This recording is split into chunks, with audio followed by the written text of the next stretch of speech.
Hi everyone, this is Sean. Press a like button, subscribe if you're not yet subscribed, and if you have been subscribed, thank you so much for your patronage. I really appreciate it. Because of all of you, you are the reason why I keep going on this channel. You're the reason why I keep producing videos on the channel. We're at over 2,100 subscribers, and every day we get about somewhere between 3 and 6 new subscribers. So it's very, very exciting to be a small channel and growing with all of you. Before we begin the topic, and the main topic, I'm going to answer a question from one of our subscribers. His name is Chandler. He wanted to know if, as a private security company owner, if you are allowed to use your patrol car for personal business, and I'll elaborate on that in a bit. But before we get started, I want to bring into the spotlight one of our subscribers. It goes by the name of Deputy Chief Chandler. I'm sorry, Deputy Chief Clifton. I got both their names mixed up. So Deputy Chief Clifton provides very useful input, comments on the last maybe 20 of my videos. He goes to the videos, he nitpicks the information that I provide, and then he puts his own input in it. Very well spoken person and very intelligent, very bright. His comments are like a book. I mean, I just don't know where he gets his free time. I'm sure he's a busy person. Looks like he's running a private security training school and a private security company, and he's a minister, and he has a whole load of other things to do. So I don't know where he gets that time. Probably go from one place to another. It's my speculation. I also suspect that he has the most awesome voice to text, because his comments are crystal clear. When I try to do this voice to text, my voice to text comes out all screwed up, but his is great. He provides input from somebody from Virginia, and I'm always reading his content, and I learn every time I read his content, I learn something new, and I hope that you also learn something new. So thank you very much, Deputy Chief Clifton, for providing useful input, useful information, and a perspective from somebody that is from Virginia. And also, if you're from Virginia, let us know. I'd like to know what states you guys are chiming in from, and I like to provide content that helps everybody in their security career, regardless of the state. Now, I'm in California, so a lot of the information that I provide is unfortunately California biased, for those of you who are outside of California. Okay, so back to Chandler's request for a question. About a couple days ago, I made a community post. Please go to community post section to review the questions that are being asked of me, and I got about 7-8 different people asking for different content. So if you want content, a particular a video, I think Randy Nunez put out a question to me. I did do a video on his question, and I'll provide a link to him in the next couple of days. But I'm going to try to answer all of your questions. So his question, once again, well, let me clarify. His question revolves around the issue of him being a private security company owner, having a security patrol car, and being able to use that patrol car for off-duty purposes, like going to the movies, maybe picking up some groceries. Something to that extent was his question. So let me address that. As a private security company owner, you can do whatever you want with your patrol car. It's your patrol car. It's not my patrol car. It's yours. So you can do whatever you want with it as long as it's legal. Now, in California, you can go to the mall with your patrol car when you're off duty. You can go pick up your kids if you want. You can go to the movies. You can go on a date in your patrol car if you want. You do whatever you want. It's your patrol car. There's no restrictions in California. If you're chiming in from another state, I want to hear what your input is also too, by the way. Now, it is, I'll tell you this right now, Chandler, it's not wise. It's not a wise thing to do to do personal things in your patrol car. And let me explain. So right now, actually, I'm in Costco. I'm waiting to go inside. So let's just say I'm a private security company owner. Costco is not on I don't have a contract with Costco to provide security services. So I park my patrol car at Costco, and I go inside there to go shopping. When I come out, there's an array of things that can happen. Somebody could be evading domestic violence. A lady would be running away from maybe a husband or ex-boyfriend. That person was stalking her. All of a sudden, if she sees you. Now just imagine you're a victim of violence and all you see is a patrol car. You know, what exactly do you do? Do you help this person? Do you call 911 for this person? What do you do? But I'll tell you one thing, it's an awkward position to be in. Do you have to engage in the situation? No, you can just leave.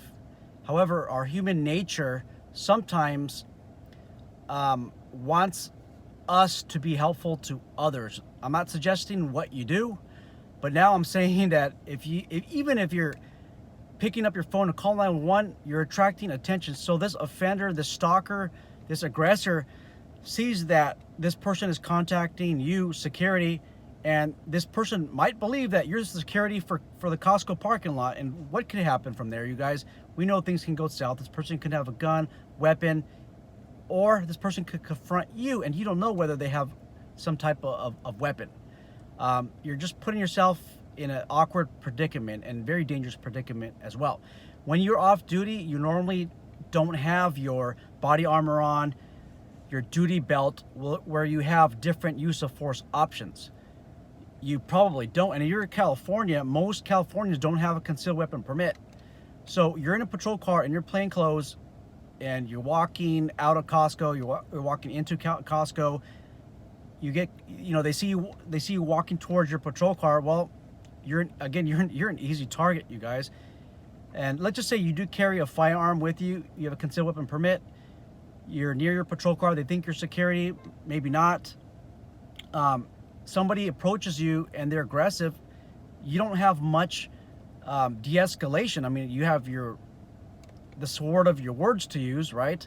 But do you have your pepper spray? Do you have taser? Do you have baton? You don't have all that stuff. You just have a firearm, okay? Also, if there's a situation that happens while you're on private property doing your own personal stuff in your security car, you don't know if the insurance company, your commercial insurance company, is going to cover you in a situation like this. I'll tell you this. I'll ask you this. If you're a private insurance company, commercial insurance company, and you know that your insured person drives around their patrol car to go shopping, to do personal errands, and they do that quite often, wouldn't you want to charge them more? Or wouldn't you want to remove them from the insurance policy? I wouldn't want to remove them from the insurance company. I would want to charge them more.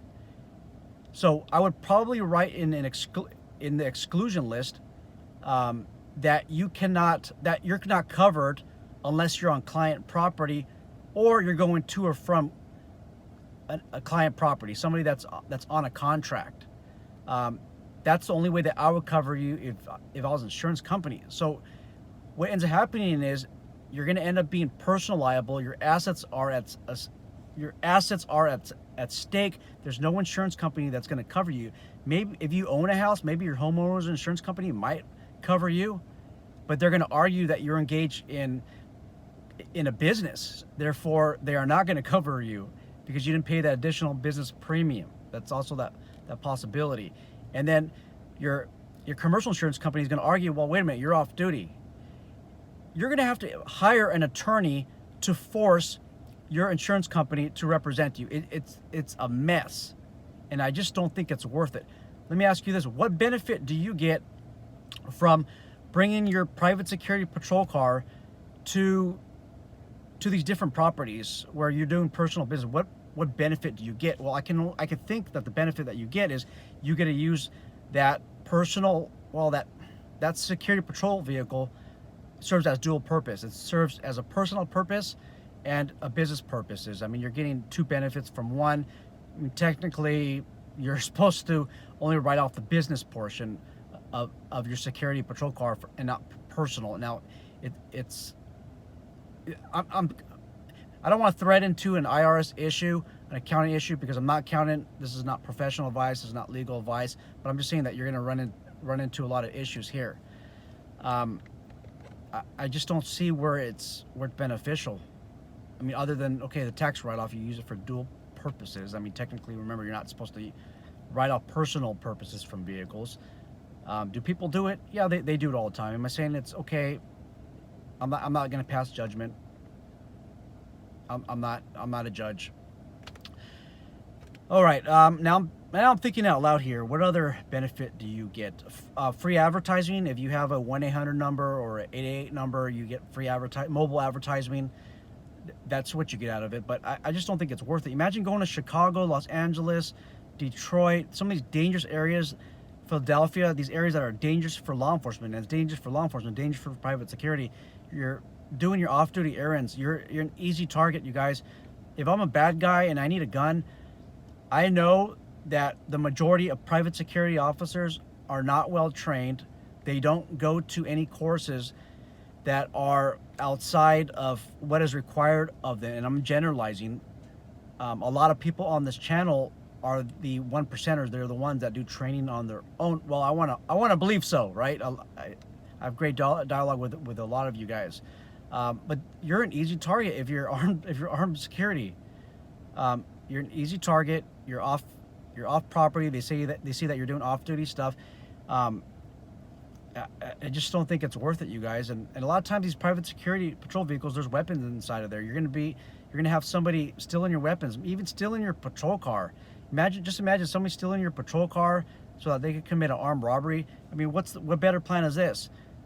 You get a security patrol car, you steal it from somebody, you carjack it from a security officer, and then you drive to a bank or whatever, and nobody thinks that a private security officer is going to commit these heinous acts, and it's just going to be a lot more easier for you.